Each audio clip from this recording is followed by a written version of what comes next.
Hi, good morning, and welcome to Words That Matter, a modern day book club.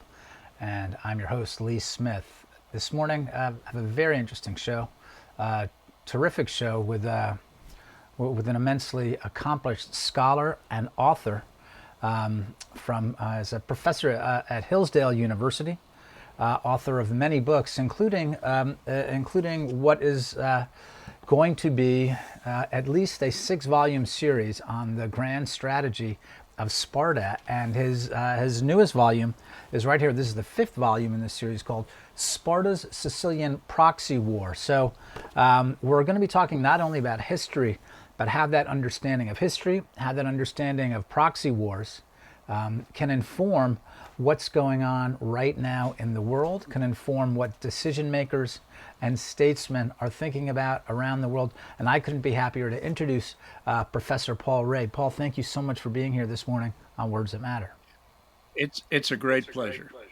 Well, I just wanted to congratulate you again. Here, I'm going to hold it up. Sparta's Sicilian Proxy War. You told me before that this is the fifth volume, and the sixth volume of your work on Sparta's grand strategy will be out in the fall. So again, that's just an immensely impressive body of work.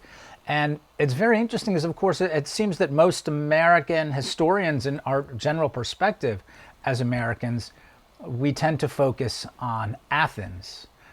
We look at, certainly we understand the Peloponnesian War, mostly from Athens' side and not from Sparta's side.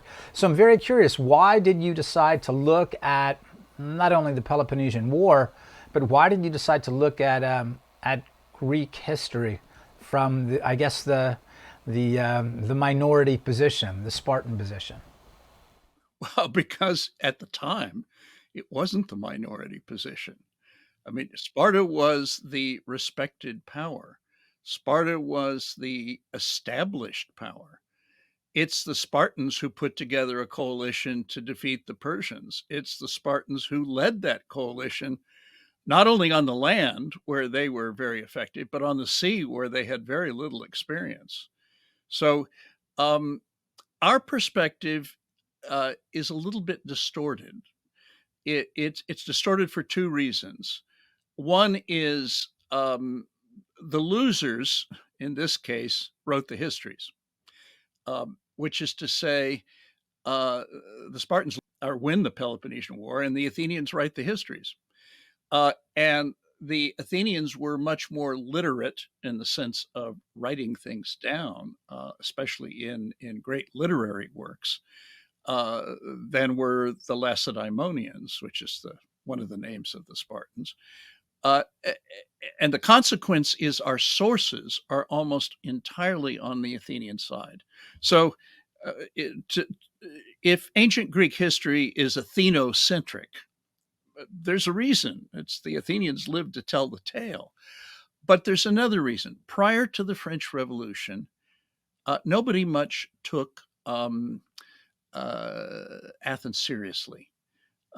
I did the first book I wrote was 1,200 pages long, and it was called Republics Ancient and Modern, Classical Republicanism and the American Revolution. And when I read the central volume in it is on early modern political thought. Early modern political thought focuses on Sparta, not on Athens. And no one has a very good word to say about Athens, except a figure named Marchemont Needham, who was an English journalist, probably the first great journalist. It was very striking. So, for example, Jean Jacques Rousseau set out to do a history of Sparta, absolutely fascinated with Sparta. After the French Revolution, there is a reorientation, and that's because of the emergence of what we call liberal democracy. And it was possible to imagine Athens as being liberal. It wasn't really liberal, but it's considerably closer to being liberal than ancient Sparta. So, why did I do this?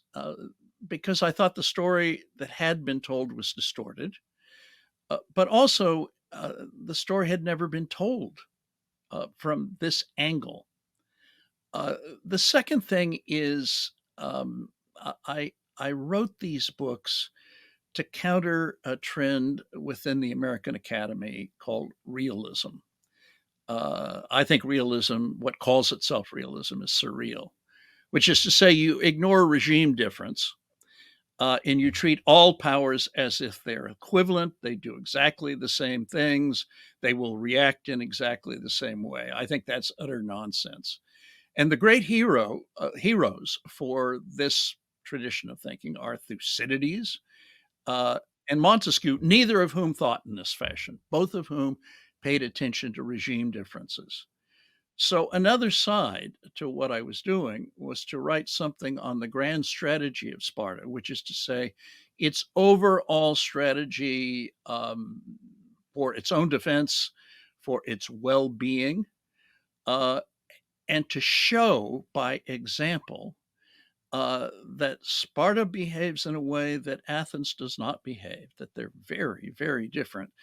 And if policymakers want to understand what is going on, they should not wear blinders that leave out regime questions because wars are fought for the defense of regimes, less than the defense of countries, uh, and for the goals and aims of regimes. Every polity is interested in its own self-defense. They have that in common. Uh, but once you get past this question of survival, then the question is, are there regime imperatives sort of built into the way of life and the way that people think that drive them in a certain direction? And I wanted to show that by looking at Sparta and also at its adversaries, Persia and then Athens. And so this multi-volume account is mainly about Sparta, but it's also about the what you might call the security environment of Sparta, which in most important regards includes Athens and Persia, Achaemenid Persia. Do you that first of all? First of all, I'm so grateful to learn that stuff. I had no idea before, but it totally makes sense that Athens was not that important until after the French Revolution. But that's just a fascinating history.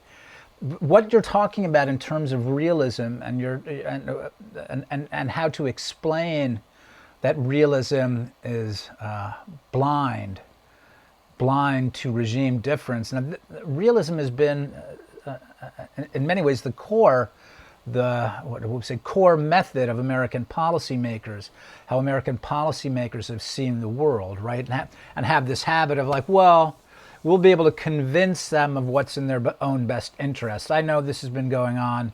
I mean, I've looked mostly at the Middle East. I know this is what we've done with Middle Eastern powers for ages. And of course, it's also our habit with China, too. Well, we'll convince the Chinese what they need to do. When you were writing, when you were writing on Spartan Grand Strategy, did you have an eye to American policymakers as well, that this is something they need to understand, that regime difference is crucial? Yes. And look, in my opinion, American foreign policy since the end of the Cold War has been an unmitigated disaster. And it has been an unmitigated disaster because we supposed that we could draw Russia and China, and also more recently, we suppose we can draw Iran into the sort of rules based international order. And there's nothing in Russian history, pre communist, post communist, under the communists, nothing in Chinese history, and nothing about the religious regime in Iran that would lead one to think this could possibly work. So I think our policy has been foolish, and I'm bipartisan in my criticism. It begins with the elder George Bush, and it continues right through until Donald Trump, who began to move away from that, but didn't follow through on the logic of what he was saying or what his administration was saying, which is to say that Russia and China are rivals. Do you think that he didn't realize that Russia and China were rivals? He did, and the truth of the rivals to us, and the Right, truth of right. the matter is, especially with regard to the Chinese, he'd been thinking as a businessman from the early 1990s in the same way. Uh, I look. I view Donald Trump as a man of limited perspective. He knows what he knows. He thinks he knows things he doesn't know, but that's true of all of us. Um, and what he knew was the business and the economic environment. And he knew that China was doing us enormous harm by taking our technology. And then with cheap labor, more or less slave labor, they were moving in quite radical ways. And now we're in trouble, greater trouble than we've been in for a very long time. So, we won the war, the Cold War. We lost the peace. We do this all the time. Do you think policymakers beforehand, during the Cold War, understood that our regime was different from the Soviet regime? Do you think that was one of Oh, the reasons gosh. why we won the? Gosh, yes. And no one understood it better than Ronald Reagan. Hmm. Someone like Henry Kissinger would try to play that down and think about powers not quite in the way that the surrealists, I will call them, do, but something like that. Uh, and Reagan was in it to win, and he was in it to win by winning the war of ideas. But if you look at the overall conduct of the United States during the Cold War, uh, I think it was absolutely brilliant. Containment as a policy worked out at the very beginning under the influence of George Kennan made perfect sense. And what did it result in? It resulted in not only our victory, it resulted in our principal rival coming apart, disintegrating. So you have only Russia left. And the various areas that the Russians had taken under their control over hundreds of years became independent. Paul, I was going to say that we're just going to take a quick break. When we come back, what I want to ask is I want to make sure we jump off on this. So what happened? The United States won the Cold War. Our policymakers were not. You don't have to be a visionary. You just have to understand the nature of the regimes that you're dealing with, and as you describe in here in your section on grand strategy and Morgenthau, you have to understand the character of your own people as well. So I want when we come back to pick up on that. What happened? In the meantime, if you are watching on YouTube, please make sure to make the jump with us to Epoch TV exclusively. We're having such a fascinating conversation. I am so grateful to Paul for being here with us this morning. I just love this, just getting to learn and think about stuff. And I hope you are too. And make sure that you make the jump with us. We'll see you in less than a minute. My personal story is that somewhere around 1970, I went out to Los Angeles because I wanted to work in the movies. And my own political views both simultaneously went in the opposite direction. That meaning that I went out there a liberal and gradually became less so. The biggest change in my life from having moved from Los Angeles to the Nashville area is that I have become more religious. And people who were largely secular in their lives, like I was, they reach out to you and help bring you into the tradition. I think as I get older, this is one of the most important things that ever happened to me. And it's infusing my writing, and it's changed me as a writer. We're not just talking about real estate. We're talking about saving your soul.